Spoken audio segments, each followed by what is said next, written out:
제발 집엔 보내지 마세요 가끔 그날의 꿈꿔 멍청이치다 눈떠 I don't wanna go back again Let's go 10년을 wait from the bottom I got your back 우린 좀 빠른 Let's have a make 제발 we got us And tell me what you wanna want If you live fast let us die young 어느새 에너지 Make it move left and right 그게 누구든지 Make it move left and right 보면 party 우리가 설레는 It's good Are you ready?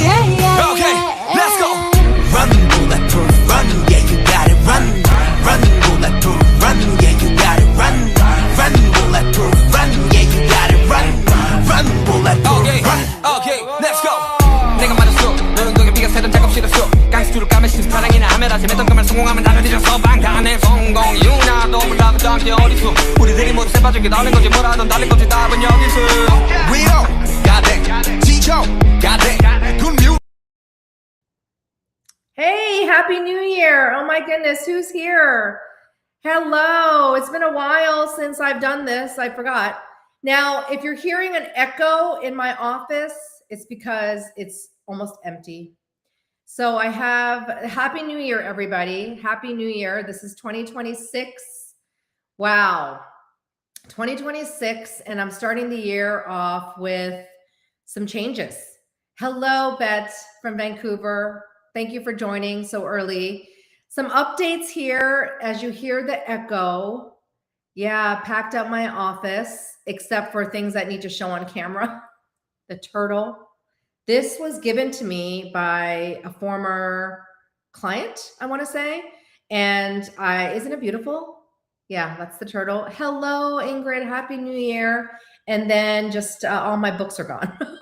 I have to use this for staging purposes. So that's probably the biggest update. You guys have known that I'm, packing up and getting ready to move our US home base. We're still, consistent in Seoul. Thank goodness for some consistency.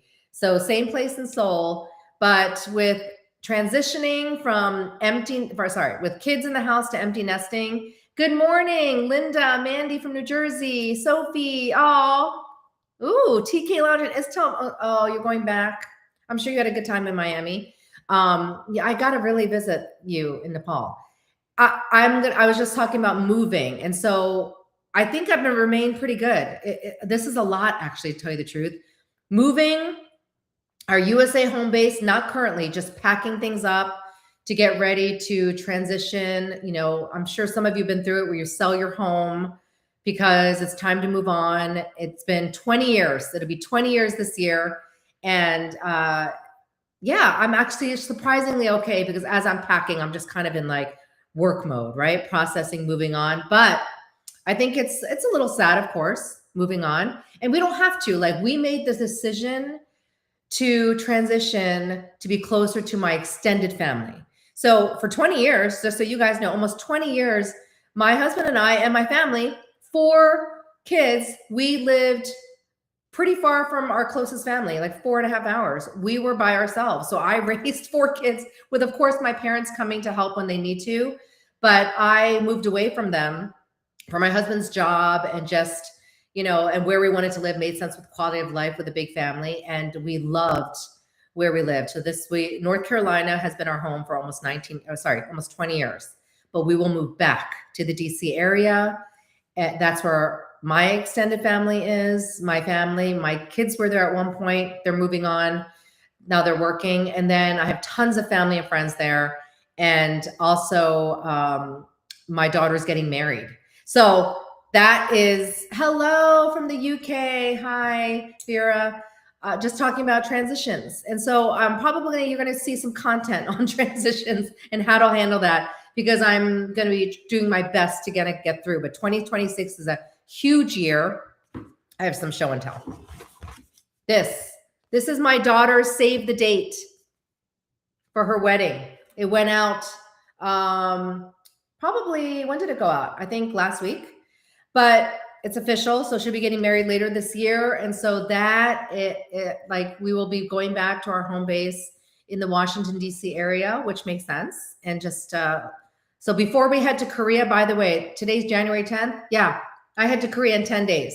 This is the earliest we've gone back, but now we have to, just not necessarily because of the move. In fact, we should probably stay here to take care of the move stuff, but work is calling me much faster. And so let's go through some great tour updates. You might have heard we announced a big initiative with the Korean Tourism Organization. So excited. Yes, this is our QR code to 2026 tours. I'm going to see quite a bit of you actually again, and some of you for the first time, but the KTO has selected us as part of their business initiative. So there is some things, so we have some big meetings the minute I arrive. So I have no time for jet lag when I get to Korea, and in sub-zero temperatures from what I hear, it's like freezing over there. And so we have the KTO initiatives, and you'll be seeing some new things. I thought I'd show this. Recognize this? Yeah, that might be one of our partners. Anyway, so that BTS's comeback, March 20th. I can't wait to see. First of all, it's all over the city from what I hear. And because of the timing, it's perfect leading up to my April tours. I couldn't have planned it better. No, we didn't know necessarily of when the comeback would be, but the fact that it's end of March and our first tour is literally less than 2 weeks after that, we're going to have to adjust some of our itinerary to see some of the stuff because it's very iconic to understand BTS's their world tour and comeback. So that's going to be part of our tours this year. And then the KTO initiative, stay tuned. There'll be some new stuff. Ooh, those are my reunion tours. Just look out. Yeah. So right now we're in the heart of the reunion tour itinerary. Yeah, it's going to be good because these are people who've been to my tours, some of them twice already, third time. We got to up our game, you know what I'm saying? So with our partnerships, with some access, it's going to be much more experience heavy. Yes, we will be going to Jeju on the reunion tours and also the entire East Coast. So it's really super cool. And so I'm really excited about that. And if I'm excited, it means a lot because I can't wait to go on tour with you to see some of this new sites. So that is our tours, and you'll hear more as we get to Korea about some of our partnerships this year. The next update is my newsletter. So just because of demand and keeping up with content, I can't keep sharing on social media because it's overwhelming. I'm like, yes, let's really be consistent with our newsletter where we can inform you guys. For instance, a lot of K-beauty partnerships. I can't even begin to tell. I can't always post them. So soon you'll be seeing us roll out some of our new partners that are not just tour related. For some of you who are not coming on my tours, why are you not coming on my tours? No, I'm just kidding. For those who can't or the timing doesn't work out, and you're going to be in South Korea, there's some partnerships and newsletters, information in the newsletter that you'll get. That's for everybody, not just tour people. And of course, I'm going to call it the Jeong Journal. Yeah, that is my word of the year, Jeong Stewardship. So you'll be seeing a lot of me leaning into that theme, particularly in 2026. I feel like it's a very momentous year personally. So that personal transition will go into professional. You know, for me, it's all part of the same identity. So please join our newsletter, and don't worry, I don't like getting inundated because I'm on lots of newsletters and I don't want to send like everything out. So it should be like twice a month. And if we have big alerts, you'll know, and I'll even mention them on social media. Okay. So that's the Jeong Journal. And then lastly, I'm doing a special Magic Shop session by demand. And then what I'm seeing, even with my own clients, and my own clients who aren't necessarily Army, but just with the timing, we have a big day coming up. For those of you who know, BTS HYBE will have these huge announcement at 10 a.m. Eastern time. I'm in the US, so right now Eastern time, and it'll be midnight Korea time on the 14th. Big announcements on tour dates. That's huge. So everyone's going to go crazy. And when I say crazy, as in trying to figure out scheduling and all this stuff, even though ticketing won't be for a little bit, like a few more weeks.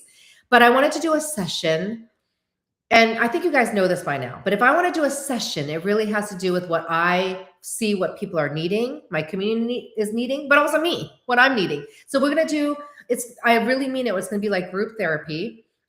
Because it's private, We do have the reservations, registrations. Oh my goodness. My Korean, my English, I'm mixing it all. Registrations are coming in, but I will close it tomorrow morning because we're a little bit over the max of what I wanted, but that's okay because I can handle that. But I still want it somewhat intimate. And it's not like you're going to be forced to share, but if you want to, you can. But I'll be conducting some healing exercises, coping and sharing, and giving some information, not information on details of anything except information on how to cope and manage and kind of go through that together. It's all about the belongingness. So that is Wednesday, January 14th. That is USA time, 8 p.m. Eastern. So let me, and hopefully you can join, but we will send you a private link. Please do not distribute that. A private link to you guys who register. Awesome. Okay, so that's the magic shop. Okay, I have a lot to go through. Let's see what else is next. My K-drama deep dives. Okay. They're going to be somewhat superficial because I also wanted to answer your questions. Let's start with Dynamite Kiss. Who saw Dynamite Kiss? Put it in the chat box. Did you see Dynamite Kiss? This ended like a couple weeks ago. So the end of 2025. I guess I'm curious what people thought of the ending. So let me know your thoughts. Yes, this is a little bit of a spoiler, but I'm not going to exactly talk about the ending. I'm going to talk about the overall tropes. Now, if you see me talk about it, I did like the tropes. That's me.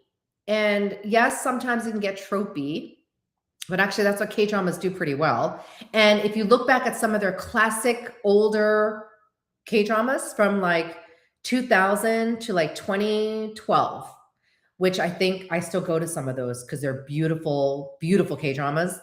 So tropey. And so I thought Dynamite Kiss brought it back. And I was kind of cool. I thought it was neat because that's such an old word. Oh my gosh. But Netflix has changed things. Yes, I'm also acknowledging some K-dramas have shifted. We're seeing some different things, shorter K-dramas because of just demand of what they think is short form content. I'm okay still with 12 to 15, 16 episodes, but I'm still not sure about the 2-minute K-drama. I don't know how that's going to work, but we'll see how that works.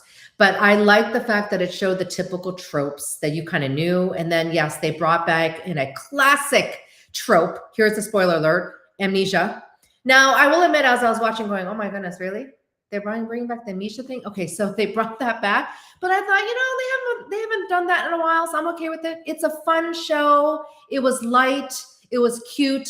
It went with the whole theme of things. And then, yes, it all happened in episode 16. But just so you know, that is a classic K-drama.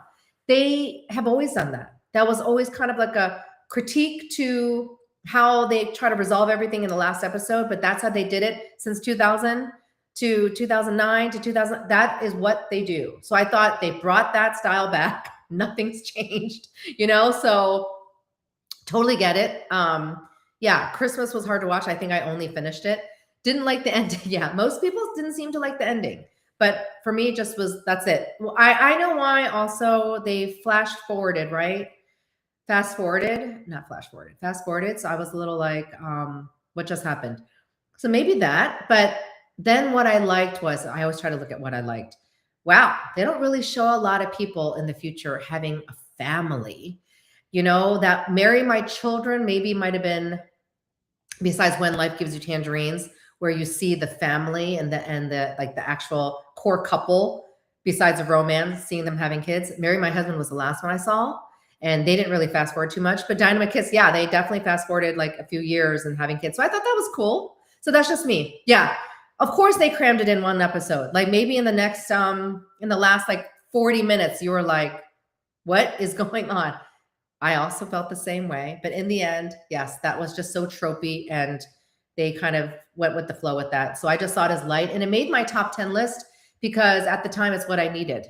I always feel like you watch what you need or want, and it was super light to the point that it was silly at times, right? But I was okay with that. So that's Dynamite Kiss. Highly recommend, and fun. And Jeong, I'm glad to see him in that role. It was nice to see him in that role. An Eun-jin, I really loved her. I've loved her, My Dearest, Hospital Playlist. She was also in Good Bad Mother, who I had loved. But this one was also cute to see her like in a real big female lead role besides My Dearest. Second to last episode, I could see that a little slow, right? So why don't they kind of spread it out? 15 and 16, kind of spread the craziness, you would think, but Secret Garden, I know. And are you guys noticing this on Netflix? Netflix USA. So I'm always talking Netflix USA. Netflix Korea has everything. Netflix USA has a lot more of the older drama. So I will say I like that. As Netflix, of course, monopoly taking over, you're seeing a lot of older K-dramas come on. So when I saw Secret Garden pop up, I went, oh my gosh. So I kind of rewatched like my favorite episodes, the beginning, the middle, and the end, So that was cool to see. Okay, let's go to the next K-drama deep dive. I think it's Cash Hero. Yeah. Cash Hero, or however you say it. I wanted to see it for obviously Juno and then just the whole superhero aspect. I was like, this is interesting. Okay, let's see this. And it was like a realistic, just so you know why I like this? It had a mix of realism of Korea and living and like what couples kind of go through with housing. If you guys watched it, very realistic. But then it's a fantasy because he has superpowers, right? So a lot of it was fantastical. And then there was a moment of, it reminded me of Vincenzo, the villain. Okay. What's that guy's name? The guy from Bon Appetit. Hello. What's his name? He was a really good villain and kind of made me jump a couple times. And I was like, oh, that was graphic. So it showed a wide range of diverse displays of storytelling, from, like I said, heartwarming to realistic Korean life, to realistic Korean coupleness, to superhero fantasy, and then an evil villain that did crazy things and even was a little violent. And that reminded me of Vincenzo. And then had comedy in it. So I really thought, if it's like an 8-episode quick watch, we somewhat binged it because they dropped it on. I thought it was pretty good. And the overall message was, of course, I'm looking at the overall message, heartwarming. It really brought in a perspective of money, right? Koreans, if you haven't guessed by now, money is a big thing that they think about, whether it's wealth or, generational wealth, or making money or having enough money or losing money. It's a lot of that themes in K-dramas because that's a huge stress. And that whole theme of it surrounding about Juno's character, figuring out money, and even his fiance / partner, I really liked her too, because she had a very specific money role. She did that for a living in the drama.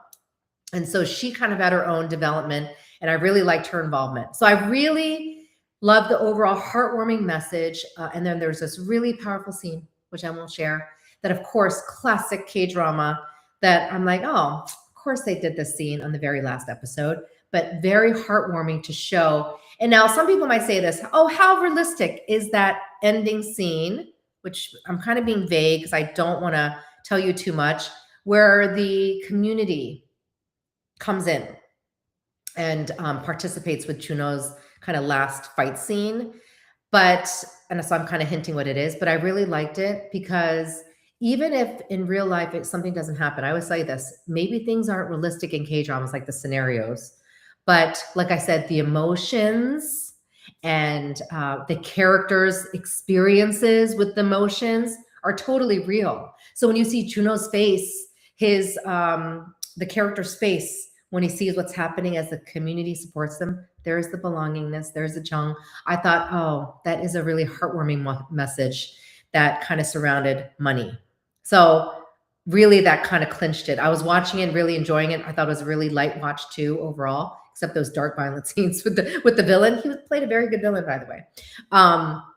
Why am I drawing a blank? You guys know who I'm talking about from Bon Appetit? Yeah, the lead guy.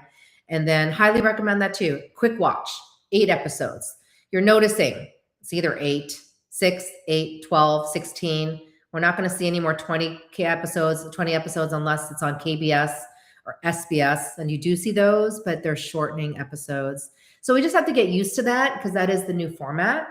Production costs and all that, it makes sense. I hear short form, like 2-minute episodes are coming soon too. And maybe you've seen some. I'm not sure how I feel about it. So we'll move on from that. But yes, that is the new formula with K-drama. So recommend Cash Hero. Okay, what's the next one? Reply 1988. Yeah, okay. If you haven't seen this drama, thank you. I was like, Che Min Lee, whatever. Yes, thank you. That's the name. I think he's a good actor. clearly. So he did a really good job in Cashier as well. I would say he's a scene stealer in that. Reply 1988 is one of my top 3 of all time. And then when they did a reunion, and for you guys, it's on TVN, it's on YouTube, it's not on any of the platforms, at least for now. Really, really fun to see. They play games, which is classic, but then they have like a pajama sleepover party, and what I really like is the camaraderie. So what I wanted to point out with this, besides the drama being one of the best ever, and which is why they did a reunion, because it was a global hit, one of the top, I don't know, 3 to 5 rated TVN dramas of all time. It's way up there with Goblin and Crash Landing and all that. You could see their chemistry in person. A lot of them have still kept in touch. And that reminded me of also why Goblin became a global hit, because that cast still keeps in touch. That, I just wanted to translate that. So you're acting, and yeah, it's not like I talk to them. Someday that'd be great. Hey, I would love to hear about your experience. But you get close to who you're acting with. You're acting in a drama, which is like a movie in the USA, for like 8 to 10 months, sometimes a year. You get to know them quite well. And then you bring out, you film this masterpiece, and it's timeless. And then you keep in touch. So I think that makes sense that there is that, what I saw, a lot of fondness between the cast and some tears over seeing the little girl Chinju that grew up. Even I was like, oh my God, that is super cool. They brought her to surprise the cast. She was only 4 years old. She played Sonu's little sister, and she was a staple. In every episode, she was there, sometimes comedic, and how she would be. And she was only 4, and then they brought her back, and obviously now she's 14. So I do highly recommend it, especially if you watch the show. Enjoy the YouTube, TVN Asia, TVN Asia, I believe someone told me they have the subtitles. And so you can enjoy that and just enjoy laughing. It's like watching a variety show in one episode. And we love the Korean variety shows, especially when they were cracking up. So highly recommend that for your mental health. Okay. Beth said, just watch Cashier, so can't add anything. Netflix Canada just did that too. I've watched a few older ones. Gentleman's Dignity, good one. Hi, Jekyll and Me, which I never saw, even though Hyunbin's in it. I love The Master Son. It's on my top 15 of all time. Love, love, love Master Son. Okay, so that is for K-drama deep dives. But let's go to my K-drama recs, because they're currently playing. Idol Eye is actually my top favorite right now. I'm treating it like a case study, but I'm also enjoying it. I'm enjoying it in a different way. For instance, I probably enjoyed the story of Cashier much more, and Dynamite Kiss more as a viewer, but maybe from a therapeutic standpoint of like someone who uses K-drama as a mental health, I really liked Idol Eye, like it, showing the K-pop industry. I'm going to be talking a little bit about more next week, but I really like how it shows what's realistic. Let me start. Some of the crazy fans. There's a term for it in Korea. It's hwaseng. So the fact that there's a hwaseng stalker fan term is interesting, because they label them that way. In the US, it's like, what do we call them? Stalkers, obsessed. In Korea, the specific name of a stalker fan is hwaseng, and you see it in this drama. And I wouldn't say it's taken lightly. And it's a drama that has a light tone, but there's like a dark layer of just what the industry shows is what I want to say. But I do say it's an easy watch too. It's not triggering, but a very realistic view of the K-pop industry. And I really, really enjoy that. Besides showing the hwaseng, I also think it shows the management. Now, this is me. You guys know when I worked on this British documentary, when they were doing this British boy band learning K-pop, I did get to know the ins of SM Entertainment, and what Idol Eye shows is pretty realistic with what you see in the media too. The management team dictating things, I would say prioritizing the artist's image and reputation over their well-being. That's what I see, and that's what I have experienced in real life, and that's what I see actually on the show. So I'm thinking, it's not like that's just the realistic of it. I'm not saying that's wrong, but I would prefer them prioritizing their well-being, and then that'll enhance their image. Does that make sense? That's how I see it. So I feel like When people say, oh, chicken or the egg, I'm like, well, this one particularly, yes, the well-being should come first for not just mental health purposes, but everything else, sustainability, burnout, you know, for them to continue making music. So I see that, and you see the management team kind of the control, they portray it exactly what you would think they portray it as without it being triggering. So that's why I think it's really good. And yes, thank you. I'm watching it on Netflix. Actually, I might have started on Viki, but it's on both Netflix and Viki, also in the USA. Yeah. I mean, I think Netflix is taking over a lot more, so they have a lot. No worries. I'm just catching up. No worries, Linda. Yes, I'm going to talk about Love Me Too. Really like seeing the underbelly of. Yeah, that's exactly what's happening. Oh, by Korean boyfriend. Tell me about it. I think I heard it was weird, and I don't have time to watch everything. And actually, I purposely don't want to watch everything because I really value my time and I want to enjoy what I'm watching. So sometimes I'll watch something and I'm starting it because it's like, I don't know, clinical research. Like tomorrow, I always talk about that. I did not want to watch the K-drama Tomorrow on suicide, but it ended up being a beautiful drama and I loved it. So it's kind of like that. My Korean boyfriend, I heard the premise. If it's very weird, then obviously you just kind of encourage me not to watch it. Okay, Namib, I started it. But let me tell you the difference about that one and Idol Eye. Namib just got me triggered. I think I actually did a video on it. I stopped watching maybe, I don't know, 3 episodes in. I went, ooh, I don't feel like it. I was like, I'd rather watch something that doesn't trigger me so much, because I think it was the way it portrayed the industry was a little bit maybe the opposite side of the spectrum. I'm not saying that's bad. That's the way they chose to do it. Idol Eye does it in a very heartwarming way because it's from the perspective of the female lead as a fan. That's the difference. She is a fan. She is how we imagine all of us to be with our light sticks. There's a classic scene of her, and I love it, in the first episode where she's streaming something. You've all done that before, and it could be like 3 a.m.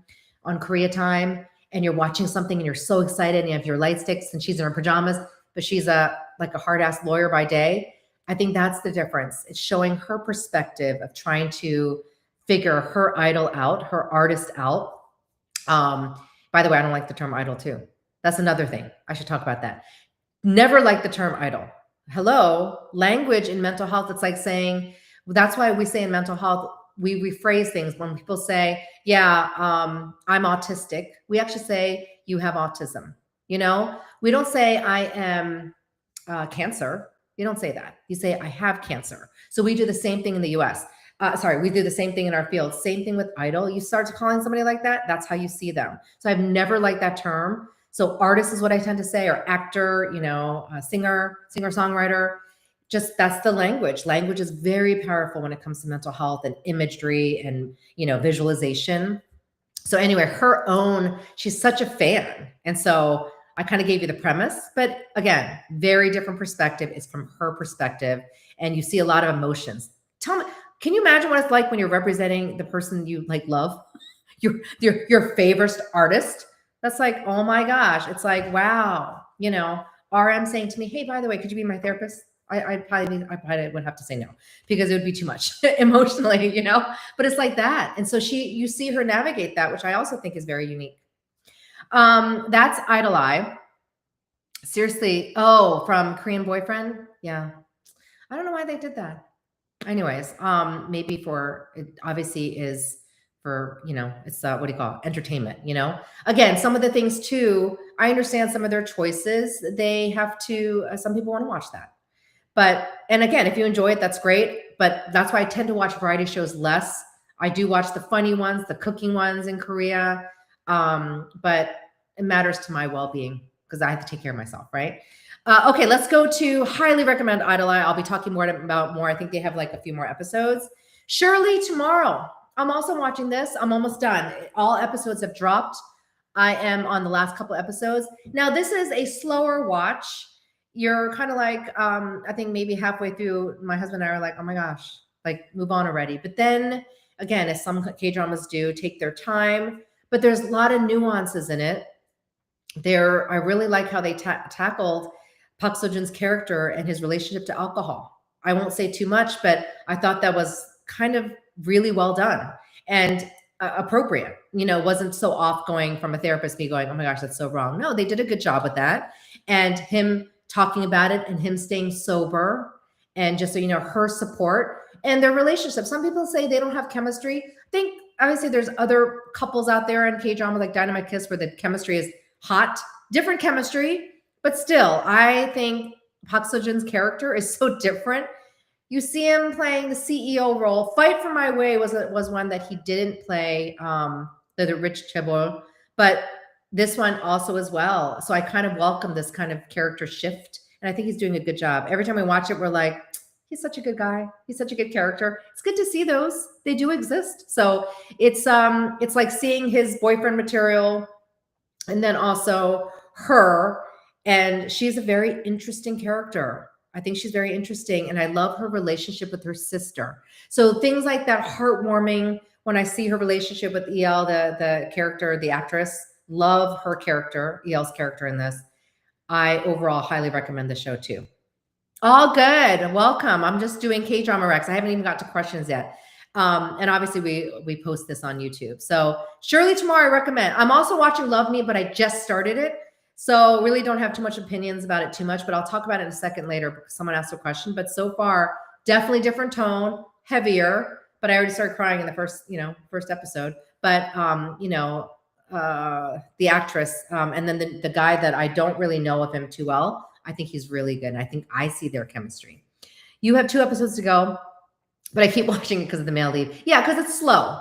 It's slow, and I would say it's picking up like just about now in the last few episodes. This is Shirley Tomorrow. Yeah, I love her relationship, and for once, we don't see a combativeness with siblings. That's been the theme lately. Okay, that's what else do I recommend? Oh, hello. Kim Sun-ho, that's like no brainer. Kim Sun-ho.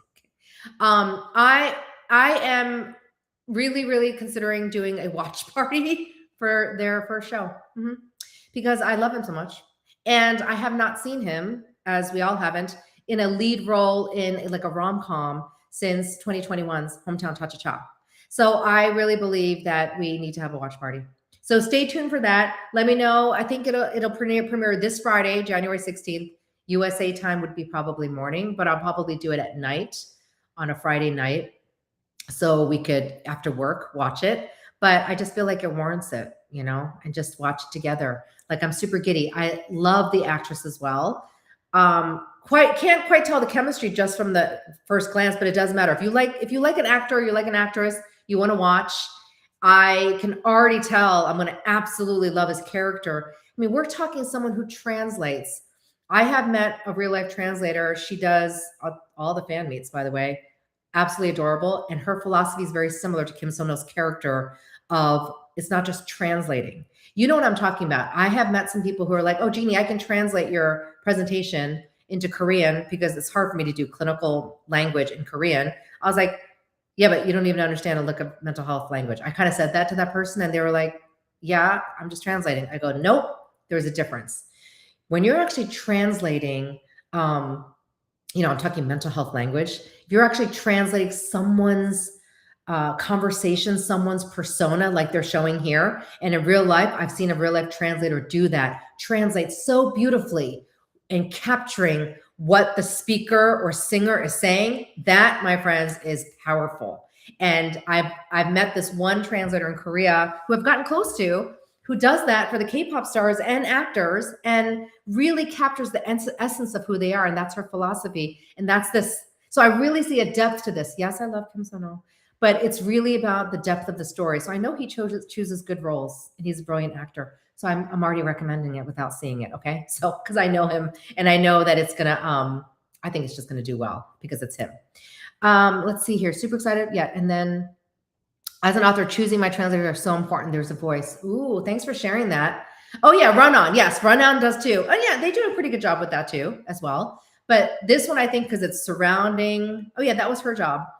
Yeah, I've seen some bad translations, and I'm sitting there going, and not like I say this. I'm a Korean American. Korean was my first language, but my primary language is now English. There are times that I sit there going, that is the worst translation ever. Like my husband and I've sat in through talks. We're like, oh my God. We're not going to say anything because there's a bunch of foreigners, but they just missed the entire point of the Korean language because a translation by the Korean was like this, was flippant. Like, yeah, that's what this person's saying. And I went, so it really is important. That's why when you watch these shows and you see the subtitles, especially if your Korean's getting better, you're like, that's not what they're saying. You know what I'm talking about, right? It really, the essence of it is so important to translate. Okay, I'm done talking about that. Now, let's go to your questions. Is that right? Oh no, sorry. K News. My producer's like, Jeannie. Okay, K News. This is super cool. I saw this and I meant to talk about it, but then I got distracted. I love that kimchi made. This is the USA. So obviously my life revolves around USA and Korea, South Korea. And I'm really very fascinated that it made the dietary list from 2025 to 2030, by the way, dietary guidelines, kimchi is included. No surprise, like it should have been. But for me, it elevates it to where it's already been mainstream, but even more of an official status. Now, from a mental health perspective, nobody really talks about this. I guess I'm going to do it. From a mental health perspective, that gut health is critical. We actually call it our second brain. And I don't talk about all my certifications, but I am certified, and it took a lot of training, which I have to renew actually this year, on integrative medicine, where I use nutrition in my work, depending on who the client is. So I'm very keen on diet, not dieting, diet, what you eat, impacting serotonin. 90% of serotonin, your mood regulator, created in the gut. That is why it's called, the gut's called your second brain. So what you eat matters. Yes, it does. Of course it does. That's why the term comfort food came out. There is comfort food. Yes, it's great. I don't know what your comfort food is, but like Koreans, tteokbokki, that's still mine too. Occasionally these good potato chips, I'm just saying, you know what I mean? Comfort food. There's a reason for that. Your serotonin, something is kind of asking, hey, you need some comfort. That's where it came up. But that's why in moderation, enjoy those comfort foods, but always in moderation. But the fact that kimchi is now added on the USA, Department of Health and Human Services added it, that's terrific. And yes, probiotics, yes, fermentation, all of that, terrific. But really that gut health, how it impacts your gut health, it goes straight to your mind. So I want you to guys know that. So eat kimchi. Also, I'll tell you this as a Korean American, kimchi has a lot of sodium. So us Koreans know that. So we make sure not to have it in like buckets. So they didn't quite say that, but there's still a lot of sodium, and I'm sensitive to sodium just because I have an inner ear issue. So I have to watch how much even kimchi I intake, because you soak it in salts when you're fermenting it. So it's really important to me that I don't just sit there in baskets. I have it with, a full meal or rice. I don't eat a plain, or if I'm eating it in soup or chicken, I make sure that, I'm balancing it out. So I'm just sharing that part of it too, because too much of anything is always still not good as well, right? Even if it's a good food. So excited about the kimchi. So keep eating your kimchi. Also, why it's a very personal thing. I said this in my TEDx. If you saw my TEDx, in the 80s, when I grew up, I was made fun of for kimchi. When I share this on tour, when I share this with you, it's not to make anybody feel bad by any means. It's me sharing my personal experience. This is part of my story. So when I still see kimchi and people like you guys DMing me the kimchi you make, and I'm sitting there going, what? I don't make kimchi. I don't make kimchi because my mom does and I got lazy. So I never really learned except once. But I find it still very emotional when people talk about kimchi and it's on the US dietary guidelines. I'm like, that's really cool. I wish I could say that to my 5-year-old to 15-year-old self, when my parents would have it. And like I said, my mom would have it in like those big stainless steel things. We all have one in our household. It would be out in my house in the US. And I'd be like, Mama, can you hide that? Like it smells in our house. And she's like, it doesn't smell. You get used to the smell, right? But it does. It's a pungent smell when you walk in. And I was made fun of it. I caution me saying bullying, because bullying would be a consistent no, because I had really good friends, but they would make fun of me, but they would make fun of me once or twice. And it would be new people make fun of me once or twice. It was not consistent, like I would say bullying would be. But yeah, after a while, you're like, why do you have kimchi in this house? Thank goodness for kimchi refrigerators. They do work. But in the 80s, there was no kimchi refrigerator in homes. So you would see it right there and it would be smelly. So I just had to share that, it being very, very, very heartwarming to see this. Yes, sweet potato and kimchi is the best. Goguma, the Korean sweet potato though. very different taste. The like other sweet potatoes, no offense, but the Korean sweet potato really has it's like not as sweet, but it's sweet enough. That's such a good snack. Yeah. Also, just so you know, I'm picky about my kimchi. I don't eat the leafy part. I eat the hard cabbage part. So I'm always like picking them out in the thing, and my husband does too. So we're like, yeah. So the leafy part goes in our kimchi jjigae. Just FYI. Okay, that's the news talk. Now let's go to your questions. So excited to answer your questions. I chose 10 to keep it, maybe it was 9 to 10 to keep it consistent so we're not here forever. Of course, I had to answer this one. And, you know, with new followers, some of you guys know if you read my book, you know my whole story. But when did I first discover the therapeutic benefits of K-dramas? In 1992.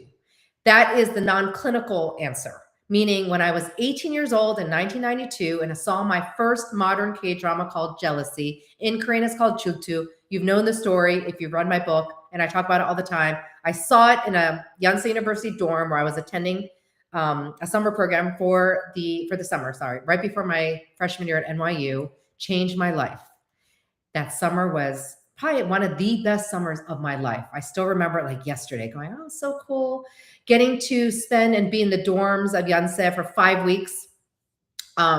Maybe it was 6 weeks, 5 or 6 weeks, learning Korean language. And then that's when I saw my first K-drama with a bunch of other Korean Americans, Korean Canadians, Korean Australians. It was us of the Korean diaspora that was part of this program.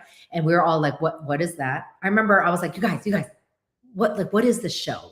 And it was going viral that summer, just like Sateji. By the way, 1992, besides me turning 18, was a huge year for when Sateji came out. So I was there that summer, very critical year for K-culture. So that drama was going viral. It was about typical best friends to lovers, and a love triangle in there. And then Sateji, who was going viral with their famous song, Why Am I Drawing a Blank? And for me, when I did not see Korean culture as cool, because I grew up with it, I saw it as very conservative and traditional, which it is, but that's all I saw, right? But when I saw somebody who I wanted to emulate, which was Chejin-soo, in my book, I shared that she died of suicide. I always share about it just for awareness. She did succumb to the pressures and things that happened to her, which happens in the industry. But she really portrayed those roles, those cutesy roles, really well. And it kind of reminds me of An Jin from Dynamite Kiss, has that kind of persona. But that is when I discovered the therapeutic benefits, meaning how I felt. I was like, this makes me feel good. It's cute to watch. I not only feel good, I feel more confident. That's a therapeutic benefit. So you don't need a therapist to tell you what makes you feel good. Like, I hope not. So if something makes you feel good, like being a fan, people get criticized for that. I still get looks when people are like, so you use K-dramas in your work? I get that. Trust me. People don't think I get that because I talk about it publicly. I get it all the time. Now I just have the confidence to be like, yeah, you don't. Oh, your therapeutic practice could benefit, right? So I can say it like that. I'm very sarcastic. Sometimes I can be a little cutting because I'm like, yeah, because clearly it works. Hello, I have a book and everything. So it is how I felt. And I changed. I went into NYU as a freshman, much more confident about who I am. And then fast forward. Now I went through college, journalism, became a journalist, went to business school, did marketing, did all that. And I still watch K-dramas as self-care. That's another therapeutic benefit. I already knew I enjoyed watching them for my own well-being. So I would watch them for fun. I would binge them. Back in the day, they were on VHS. We still talk about it fondly, those of us who are my age, when we put the VHS tapes. You guys don't remember the VHS tape. But can you imagine watching a K-drama on VHS? So you would go to the Asian market. That's only where they were. Go to your local Asian market, bring home 2 episodes were on one VHS tape. So you'd bring home 16, right? So 8 videos. You get them all. And you would have to return them in 3 days, just like Blockbuster. Do you remember Blockbuster? Yeah. So I'd have to binge. So back, I would say in those early days, we had to binge because we had to return them or there was a fee. And then we're trying to be cheap. We don't want to read. And then there was a list of people wanting them. So I had to return them. You'd be penalized. So I knew the therapeutic benefit. I was younger then, so I could binge till 3 or 4 in the morning. And then I was like a zombie with my kids.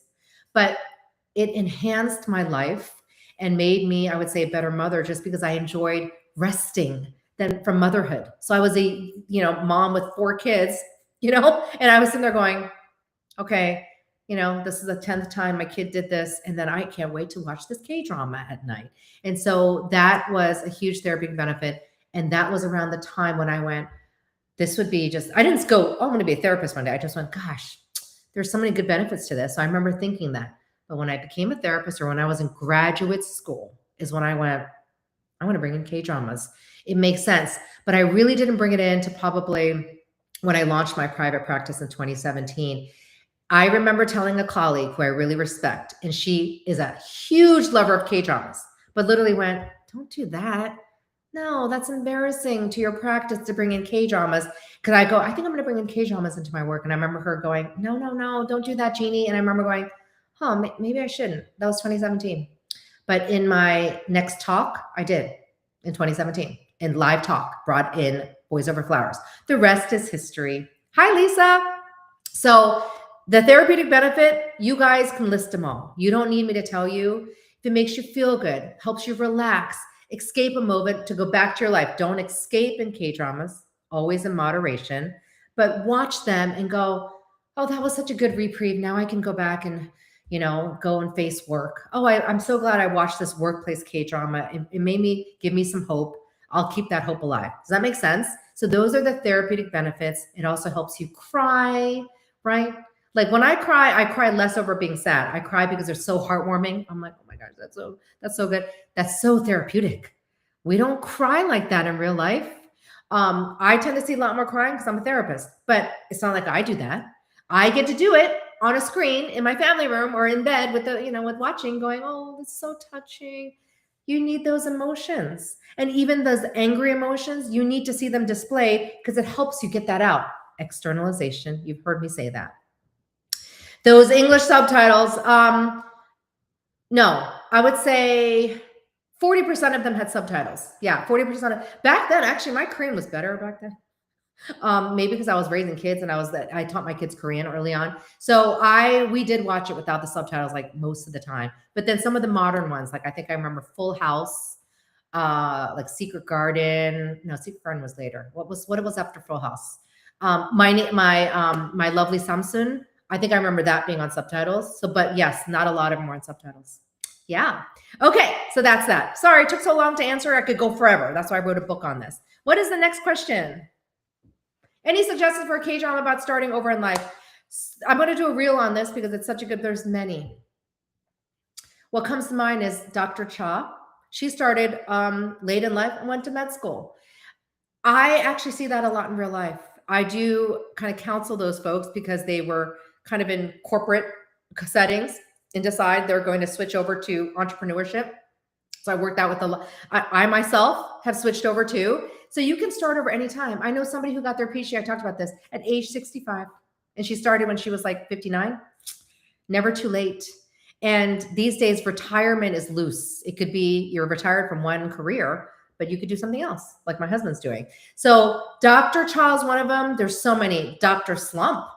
Now, starting over in life, she might have still stayed in her career, but I don't take it literally. You could start over in life with a new perspective or a new angle on how you approach your work. Dr. Slump was another example from burnout, took a break, and then she returned to that, but in a different way. So in some sense, she started over. She had to give up that career for a little bit. If you saw Dr. Slump. Oh my God, there's my whole list. I should get it. Startup. Startup is where they start the entrepreneurship. I'm going to pull up my list here. Startup. Susie, she's young. Yes, she's young, but she started a brand new job and decided to quit and was like, I'm done with this. And then look at her. So that I really think startup is a terrific example of starting over. There's so many. I'm going to pull up my list here. I meant to put it up my notes. Anything that you guys can think of as you're thinking of K-dramas that have you starting over. Hold on a second. Oh, even My Liberation Notes. My Liberation Notes. So it's different. You don't see her, again, change careers, but you see some people shifting perspective. I look at it very abstract when someone asks me that. You could start over with a career like Dr. Cha. You could start over with a transition, like empty nesting. You could go back to work. Romance is a bonus book. Right. That was also on my list. Stay-at-home mom for 7 years. Gave up her career for 7 years plus.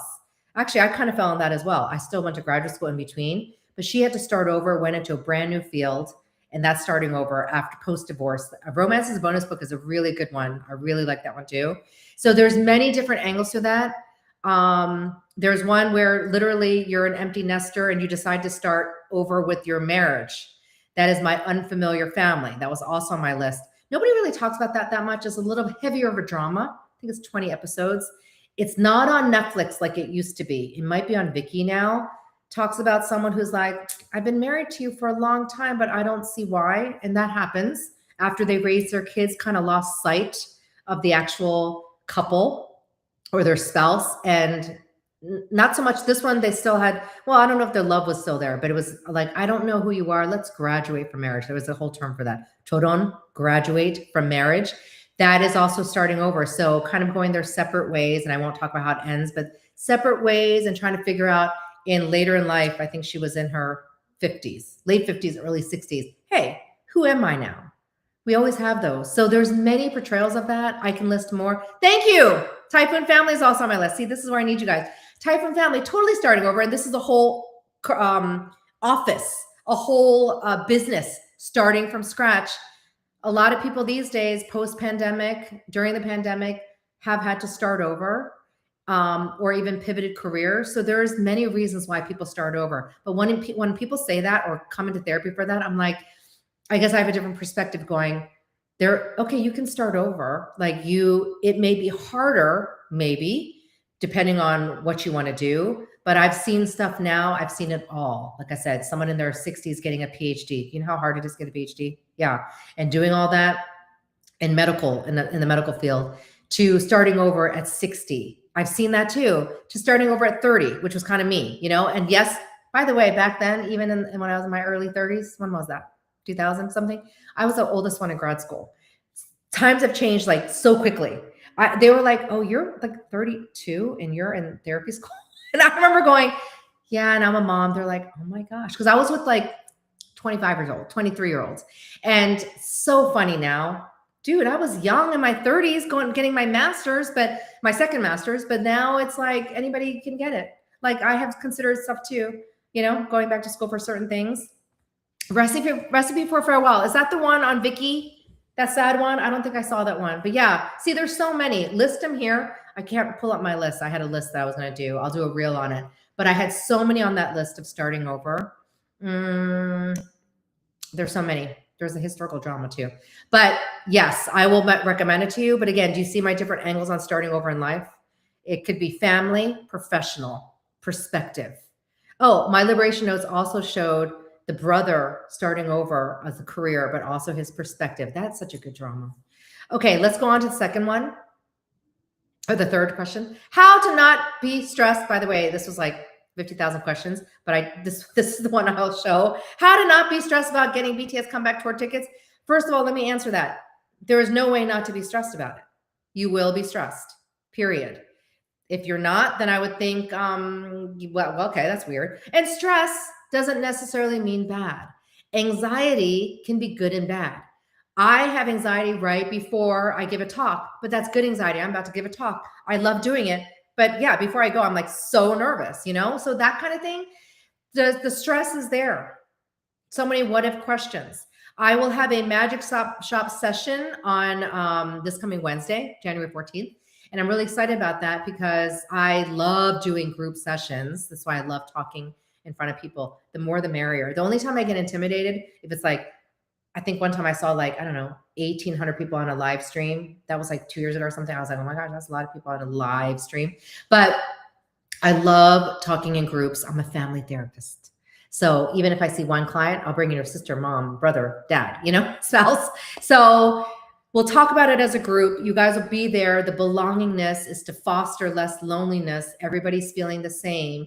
The stress is exciting, but also I caution when it gets to the point where, I don't know, you, I guess the best word is escaping your life or it consumes you. The bottom thing is stop. You must stop scrolling on social media. It's so funny because people are like, oh, Jeannie, you're on social media. I go, I'm barely on social media. I really am.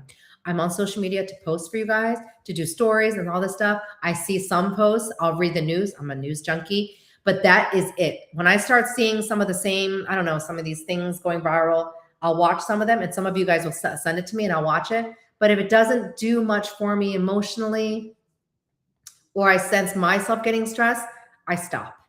And I'm really good at that because I practice it. I tell people to do that. You kind of have to stop doing that. There's tons of videos out there, how to get tickets.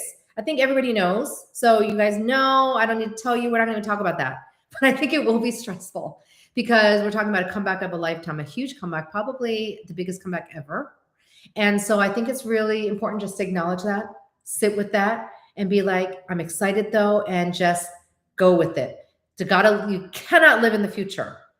When we live in the future, which I also as a fault do, I see myself getting stressed because the future hasn't happened. And then when you try to get stressed about the past, well, the past already happened, can't change it, right? You only can control today.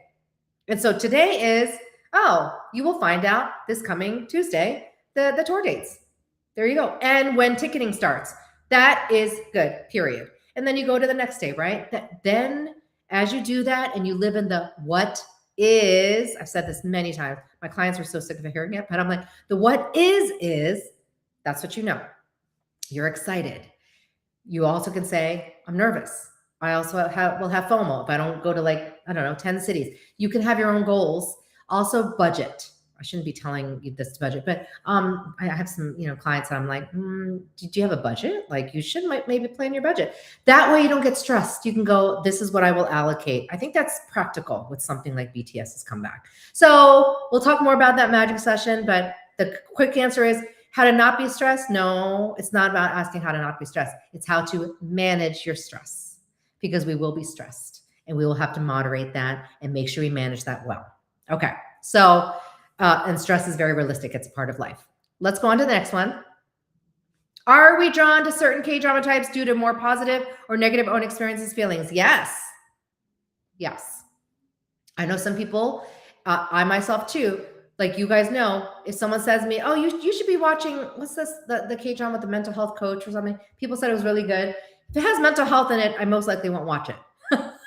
I'm watching for my self-care and I draw things out on what I'm watching, but I don't seek those. Like I do it for a living. So there's some things you choose to watch because you want to, it's uplifting, or genres you like.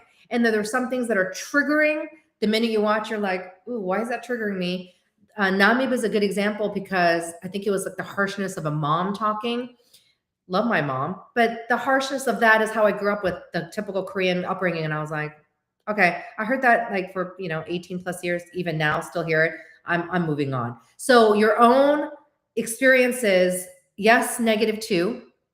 Relationships. I know many people who absolutely love the romance, but then also makes them sad. And then, so if I say, if it makes you too sad, you can move on and not watch. But if you're a little sad, I think that's okay. Like, it's like you're sad because you're wistful. What could have been, or what you wish you had, or a breakup you went through, or a friendship breakup.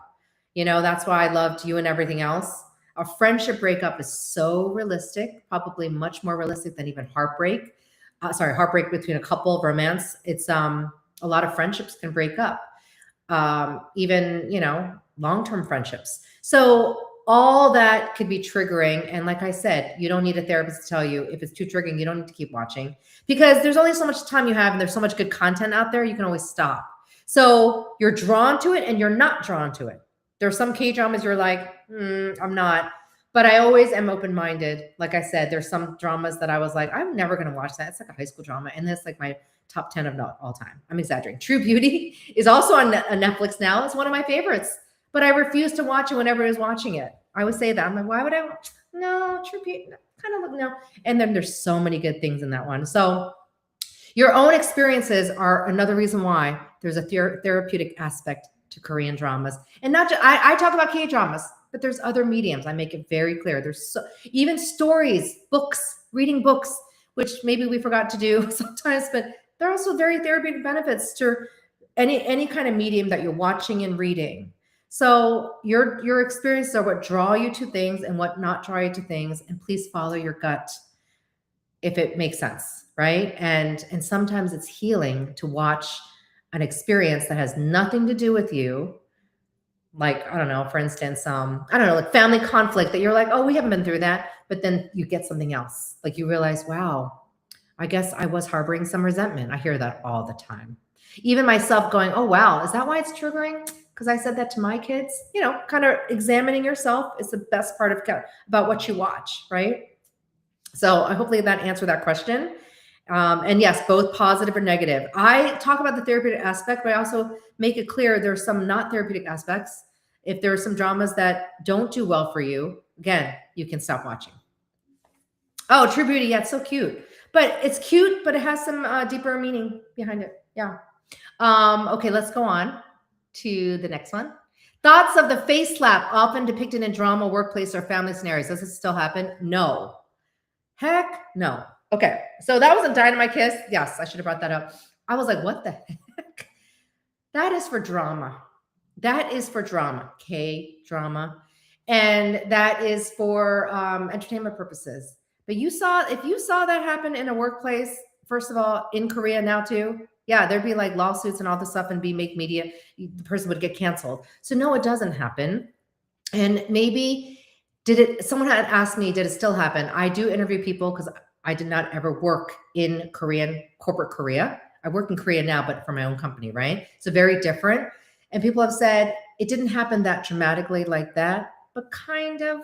So there's like maybe not slapping in the face, but there is some of that. You saw that in Startup early on in the first episode. That might be a little bit more realistic, that they said can occasionally still happen, but is a big no-no. Korea has come a long way. But yes, back in the day, not the face slap. Back in the day, there was some hitting. Face slaps, I think, can happen. Okay, if I'm going to talk about family scenarios without not knowing everybody's families, I'm pretty sure it can happen in any family. Like, right, to somebody who is, I don't know, saying something horrible to you out of anger. So I want to say I'm sure a face slap can happen in families between whether it's siblings or spouses or, that can happen. And it can happen when I say it's not good that it happens, but I'm sure it can happen. So I'm trying to answer that question the best I can. In workplaces, it's depicted in drama for drama purposes. By the way, I also asked my friends and family, and in my own family, when they hit each other like this, the only time I see it is not because I've seen it when kids have done something wrong, but the kids, not adult kids. Like, yeah, I got hit like that when I was a kid, but I was a kid. As adults, I see the slapping when the families do it to each other, but I see it amongst friends. And I find myself doing that. We did that to ourselves. We're like, hey, that is so funny, but not to the slaps of like, you idiot or whatever. I don't see that. And I've spoken to family members, definitely not in my family and not in extended family and not in my friends' families. So I think that, again, it's a little bit more for drama purposes. That might have happened in old school classic Korea back in a day, because they were all about harsh punishments. Some families can still do that, but they do it very differently. So it's much more progressive as like it is in the US now. So hopefully that answered your question. Yeah, that was a little graphic. Like, what the heck? I remember going, whoa. But again, I can separate. What is that? What's that called?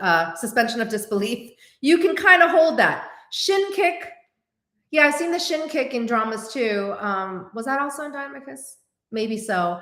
That is also not realistic as of today. You do that, you get sued. Do you know what I'm saying? Now, that's overall. That doesn't mean it doesn't happen behind closed doors. The USA has a different, Western perspective is very different than Asian perspective, right?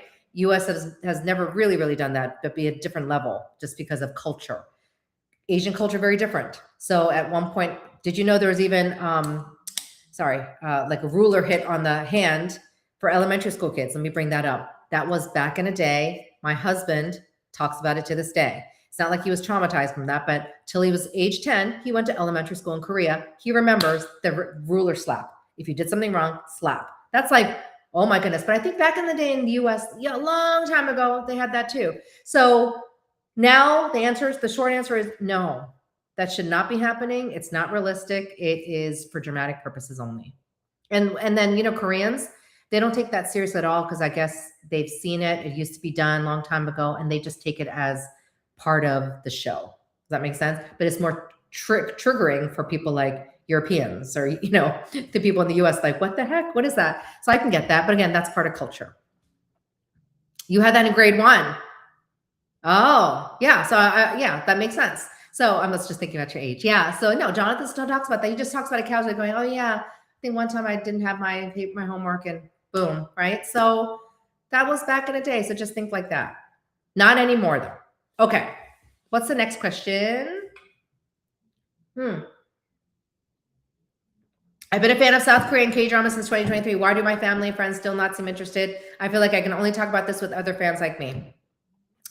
I think that's okay. I tell people, stop trying. After a while, it's like, I mean, you might get digs. You can respond to those digs of like, oh, there you go, watching your K-dramas. Be like, yeah, it makes me happy. You can watch with me. And they're like, nope. I'm like, okay. So I see that. I see that in people's marital relationships where the spouse will watch K-dramas and the other spouse doesn't, but leaves them be. Fine. You know, maybe someday it'll be a joyful thing when they turn to it, and that's always great. But yeah, I would say 50% of my family doesn't watch K-dramas. My parents don't watch K-dramas. Now, when I kind of made them watch Reply 1988 and My Mister, oh, and Woo, they did watch Attorney Woo. They did love it. But I grew up with parents. I watched it on my own. They were all like, why are you not studying? Why are you not taking SATs? And say, I'm exaggerating. It's not like I took the SATs. Like, but I just remember it's all about studying, practicing the piano. I barely watch TV. And even now, my dad sometimes still poo-poos on, oh, K-dramas. They're like an hour and 10 minutes long. What the heck? So he's like, that's kind of a waste of time. But I think he stopped saying that. And then even if you say that, I just ignored him. But that's the place I'm in. It can be hard when it's hard to ignore and people are making fun of you. Then just build your tolerance to that. As long as, you know, it makes you happy and you love it and you have other people to talk about it with, then you find the joy in that other community. Your family, as much as they're your family, may never turn to them and never understand it. And I know many families that don't get it. They're like, what? You spent this much money on K-pop concert tickets? Well, that's them being judgy, because I'm sure they spend something like that on something else, right? I just don't choose to point that out. I'm like, yeah, that's how much they cost. If you want a good seat, you just say it practically. And one of the good things I do when I coach, I actually have them do like conversations going, let's practice saying it. And when you say it like this, going, yeah, I like K-dramas because they make me happy. Someone's going to be like, okay, that sounds so stupid. Trust me. That's how I started off when I was like, I think I'm going to use K-dramas in my work. What do you think? I sounded like that. And they were like, that's going to ruin your career. I mean, I think I had someone say it diminishes you. That's just like, that's terrible. And I remember now it's different. But I built the practice to be like, yeah, this is what I do. And by the way, I did that with an insurance company, an accounting firm. Oh yeah. I'll get the stares of going, Korean dramas. Oh, you mean Squid Game? I get that all the time. Yes, Squid Game, but there's so many other K-dramas. I just bypass their look. You will still get a look. Don't you get that look? Going, you spent 16 hours watching that show? And I'm like, yeah. Wow. Like, what's the last show you binged? You can do that. They binge shows. People binge shows all the time. So I hope that helps you. It's as much as a family therapist wants to have families that are cohesive, it's worse when you try to convince them and they don't care. That's worse for your mental health. So stop. Yeah. It's not their thing. It's not their, but when they turn to it, some of those haters, I know so many, became the biggest advocates. And I'm like, oh my gosh, I created a monster. Don't you love those too? Yeah. I love that. My PR person, if she's on here, the PR person who helped me with my book launch, she classic turned over. She started doing research for me going, well, let me find out about K-dramas. Oh my gosh.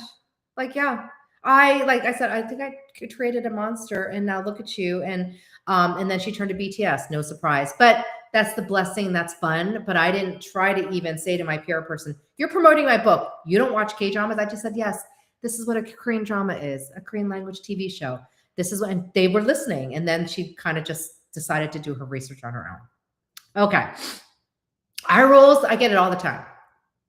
Actually, corporate people are much more polite. So even when I'm like, I did a recent talk and I referenced a Korean drama. I didn't show the clip, but I referenced it, and you see people going, like, you know, I'm so used to that.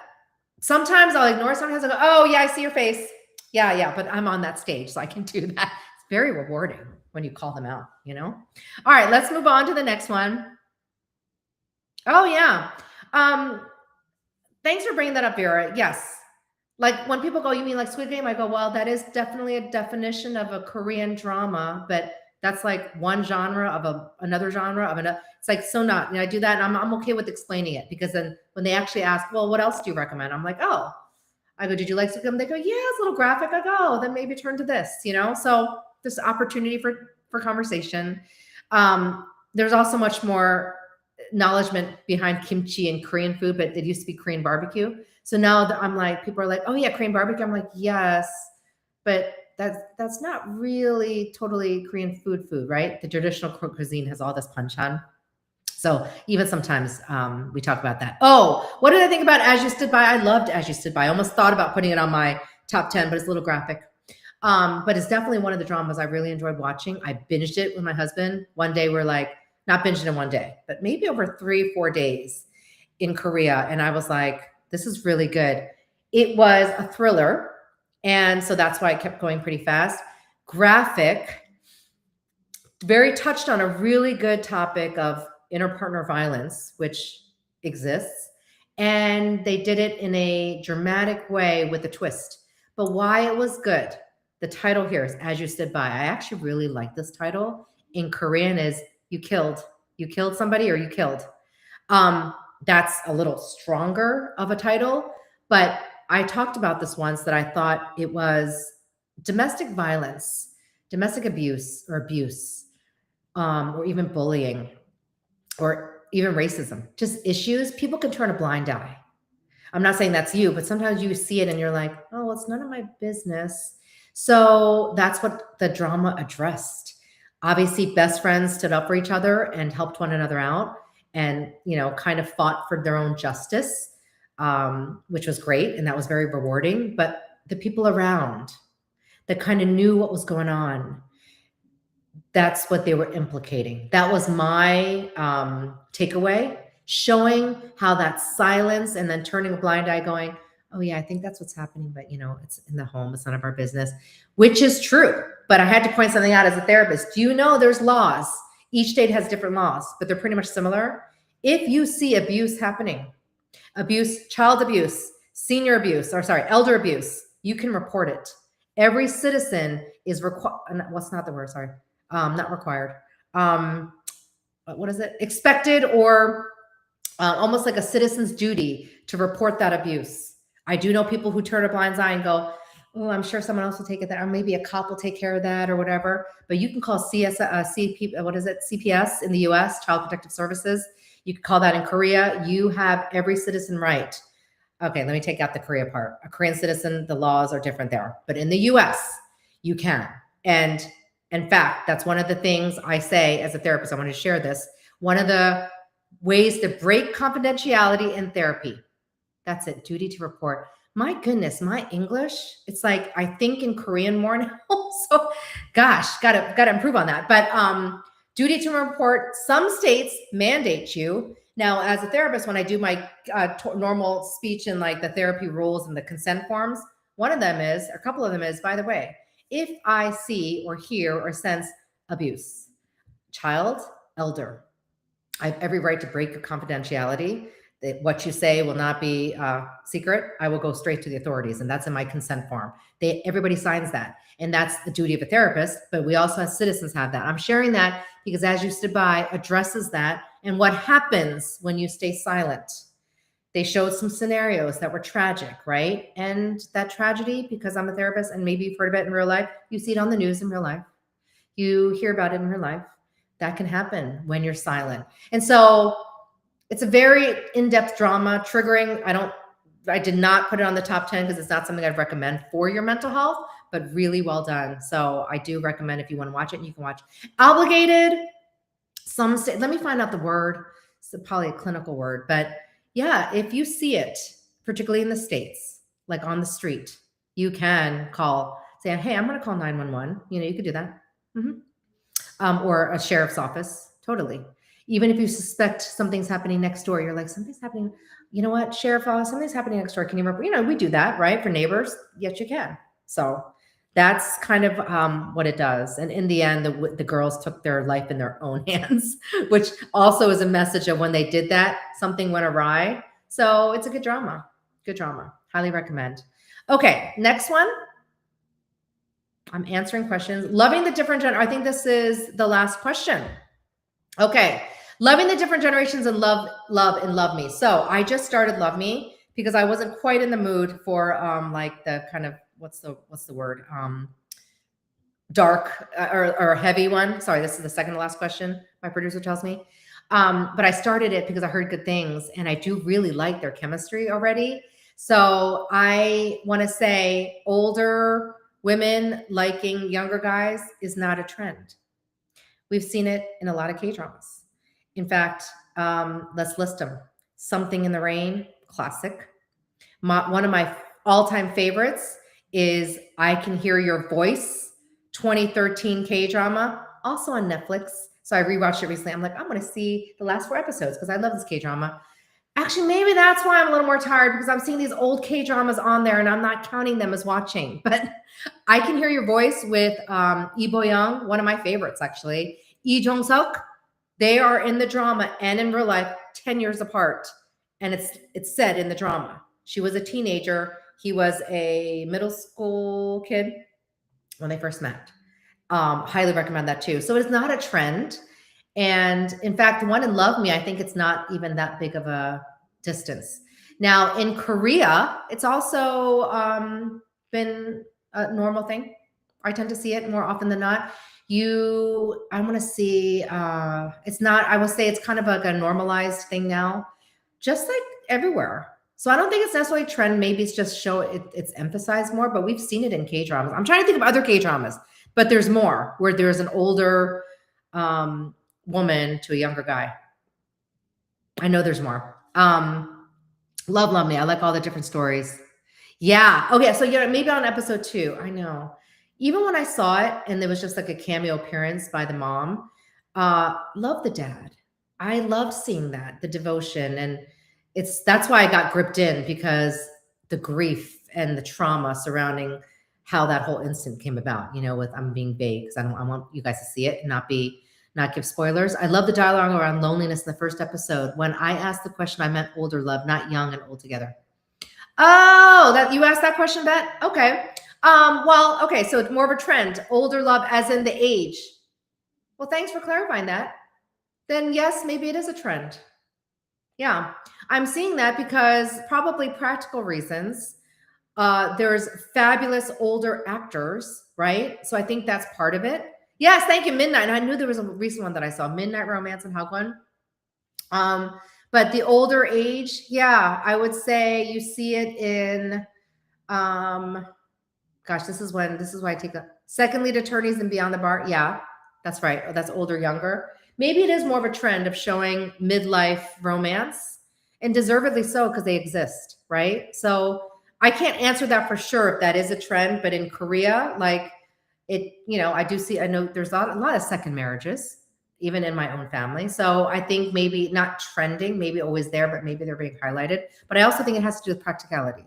There's a lot of older actresses and actors that are now in their 40s, and they should show that. So instead of them acting like they're, in their 30s or like high schoolers, it makes sense to show mature relationships.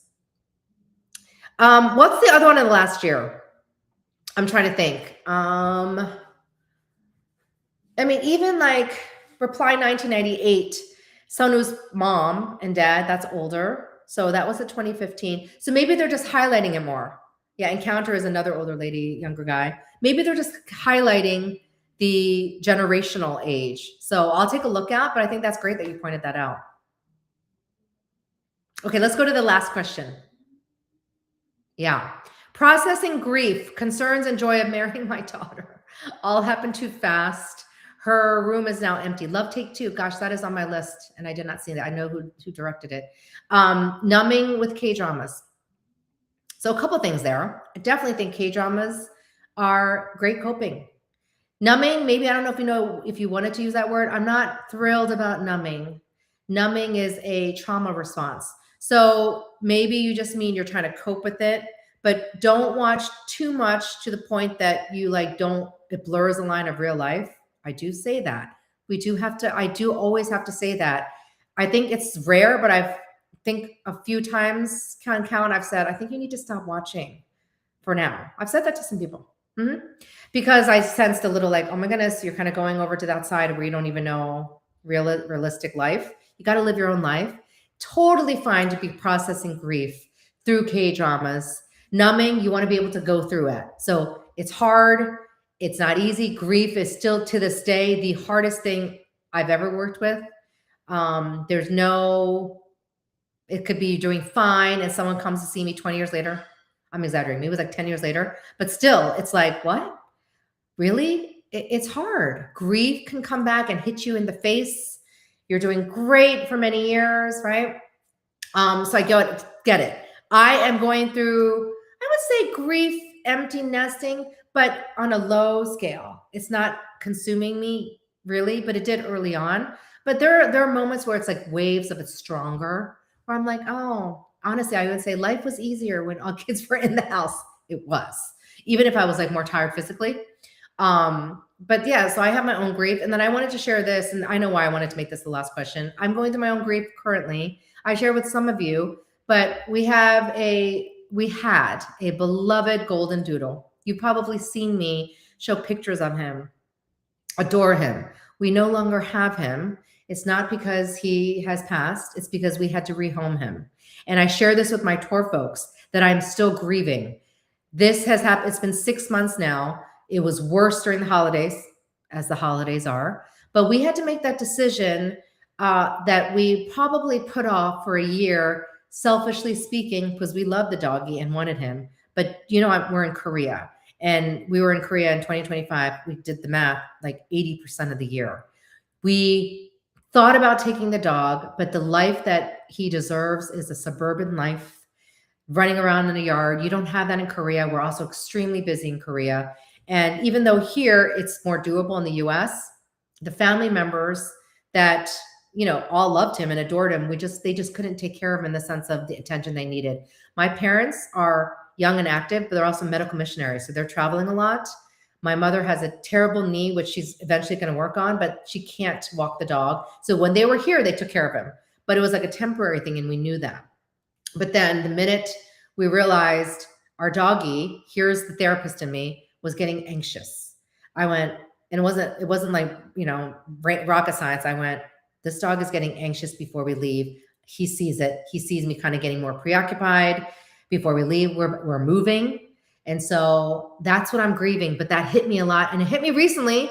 And again, it went to a loving family. Probably to this day, the only criticism I have of this family, the best friends of our friends, was like, they spoil him. Like, I think we adored him, but spoiling is kind of, we didn't go there. But I have heard and I've seen the spoiling. So that's fine. And that's what I would want. And they have a son who's the same age as the doggy, and they'll grow up together. But I'm talking 4 years of this doggy that I still, I'll answer that exactly how do K drums help with things like grief, that I still struggle. And so just seriously, like, I think someday we'll be in our cards to have it when we're ready. But I talked about it on tour. I'll always see a doggy. And they're actually what I'm going to do when I get back to Korea. And I meant to do it in the fall with some friends, was volunteer at a dog shelter. By the way, that's healing. Some people may not find that healing, but there's some things I prescribe, the direct thing to do. Like if you're scared of this, like if you're scared of confronting your family member, I actually make you do it in therapy session, or I make you do that as homework. You need to do that to navigate your grief, stress, anxiety. I'm going to do that because I think that'll help. I can give to other dogs, rescue dogs, and there's so many in Korea. 39 helped me process grief around death of family members I had buried. I cried for the last few episodes from start to finish. That's a great show. It's on my top, top 5 of grief. How does it help you with grief? It doesn't help you in the way you may think. You don't need to watch a drama on grief to process grief. I watched Heavenly Ever After, probably like top 11. I was trying to decide, put it in the top 10. Heavenly Ever After showed a couple episodes on dogs, and I just went, oh my gosh, are you trying to it hit me, but it helped me. I rewatched some of those episodes because I'll rewatch certain things and just see like clips of the doggies. I just needed to see it. It was gut-wrenching, but really therapeutic because I missed my dog. So I got to see it on K-dramas. And that's an example of how you can process that grief. That was a direct portrayal of doggies that helped me. but it could have nothing to do with your situation. So I know many people will watch something and it's a happy drama. Like, let's just say Reply 1998, heartwarming with family, but they're processing grief of maybe of like a estrangement, a family estrangement. And that drama helped them. That's actually a drama I use for something like that. That helped them to process that grief because they wanted it was nice to see a hopeful, a positive portrayal. So there is no one linear way. I mean, that's how mental health is, right? So there's no one blanket answer, and someone will come to me. Everybody's different. They're all grieving. But what I recommend, somebody I've said directly 39, someone actually said, do not watch 39 because of their personality. It could be something different. And so I think it's really important to know that you cannot grieve the same way. And also to know when you're still grieving, it will still hit you at times. And I think they say time does heal. It does. It's more like it gets easier to manage it. Does that make sense? It gets easier to deal with it. You've gotten used to dealing with grief. So over time, I'm going to deal with it's only been 6 months. And I don't know if I should say this because I think I had to work through my own thing because I'm human.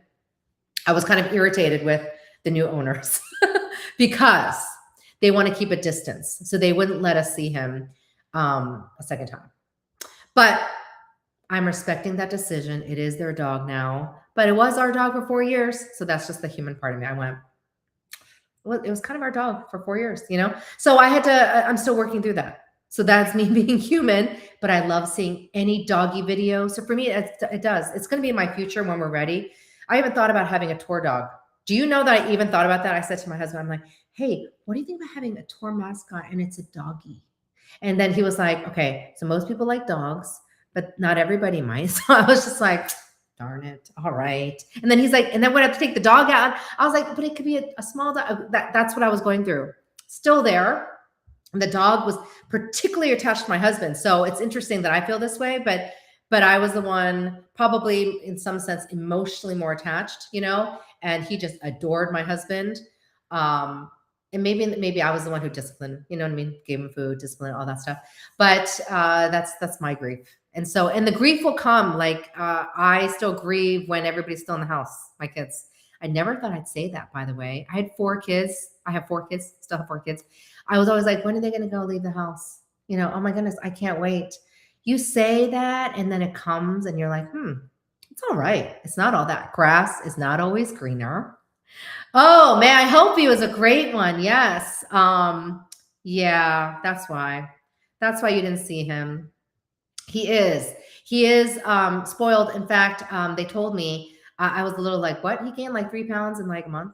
I was like, he was at his max weight when we gave him to you. So that was me being judgy. But when they told me that, I went, you might want to be careful. I want him to live a long life and don't like make him overweight. But when they spoil him, I'd rather have that. I was very keen on what the family does. One of them works from home, so they're always with him because doodles need a lot of attention, and their son is 4, so they'll grow up with the dog. But I'm just saying I was a little irritated they wouldn't let us see him a second time. I just said that again. That's very therapeutic. So that's me working through that, but so much better for our doggy. And now I have less stress when I am on tour because I would stress a lot about the dog and making sure he's okay and be like, oh, all this stuff. So I know he's in good. Oh, Move to Heaven, of course. Move to Heaven. Wednesday, it's on my story. The Magic Shop session is on my story. You have until tomorrow morning because it already went over the numbers that I wanted, but it's okay. Oh, here it is. Register here because you're here on the story, and I'll cut it off tomorrow morning because I don't want it huge so it's overwhelming because I don't want you guys to be overwhelmed. It's all okay for me. I can handle 1,000 people, but I want it to be still intimate, and I'll consider doing another one. Yeah. So depending on timing and stuff, I will be in South Korea 10 days from now. And so my schedule is rushed transition. Now we're in South Korea. It'll be, you'll see us there much longer because we have our visas. Oh, can I just share this? I had to share this. This might, okay, not to give you guys FOMO. Okay. Just saying. We got our dog during COVID. And I wonder why I put it off for so long. Yeah. We got our dog also during COVID. Yeah. I realized something. It's okay to be continuing to miss. I still miss my cat from like 10 years ago that we had to put down. So I think that's how grief is. So you know what I mean? Actually, I will share, made me a better therapist, understanding pet death. Yeah, because I understand that now, having gone through it. But it's harder when the dog is around and it's not in your house, though. I will say that. So it's a little easier when we're in Korea, where there's some distance. But I had to share this, not to give you FOMO. Yeah. Now that we have visas in Korea, not only can we live there, right? It's a 3-year visa. But that's not why we did that, for purposes of our business and living there, making it easier since we're there much longer now. But it makes it a little easier to get tickets to BTS. Just had to share that. Sorry. When you have a visa, you have access to a Korean phone, Korean accounts. Boom, we're basically Korean. So I just realized that. I was like, it's so much easier. So now I have 2 accounts, right? And just had to share. That's just the uplifting thing in me, for me to be able to say it's easier to get tickets to K-pop concerts as a Korean on Korean accounts than globally, even though people think it is. No, they still will prioritize. It's all like in the, not the algorithm, just the global fan sites, the inner part, the Korean part. Now it's called Knoll, by the way. So anyways, I'm sure you know, and I'm not going to talk about this on the session because it's supposed to be therapeutic, but to register on all those sites ahead of time. Yeah. So I think that's it. I'm going to look at some of your stuff. Thank you for listening to me about sharing my own grief. Until next time, I will see you at the Magic Shop session and on social media. You can always DM me. I love when I hear from you guys for tours. I think some of you guys joined a little late, just watch out. 2026 Twix 6 is going to be even better. Oh, I just have to show this off. Yeah. Think this if you're on my tours. Anyways, just think of partnerships, because we are part of a business initiative with the Korean Tourism Organization. You're watching a new dating show, Match to Marry. 5 girls and 5 guys, 5 girls, 5 with their moms living together for a week. Oh, that's interesting. Wow, there's so much. I can't even. I do prioritize dramas over variety shows, unless it's the cooking shows. But I actually tend to watch those in Korea, because I guess they're just easier to have on, Thank you guys so much. I went over as usual, but I love you guys for joining, and see you probably next time. I'll try to do this again, maybe next week. We'll see. Or I'll see you at the Magic Stop session. Okay, guys. Happy New Year. Oh, wait, before we go, I want you guys to still think about your one word. So keep thinking about it. DM it to me. Share about it. I haven't asked you guys lately, but that one word, my one word this year, is really resonating with me. Jeong Stewardship. So I'm really going to try my best to live into that. And I want you guys to do too, whatever your one word is, or your phrase. Mine is a phrase. A one word is great.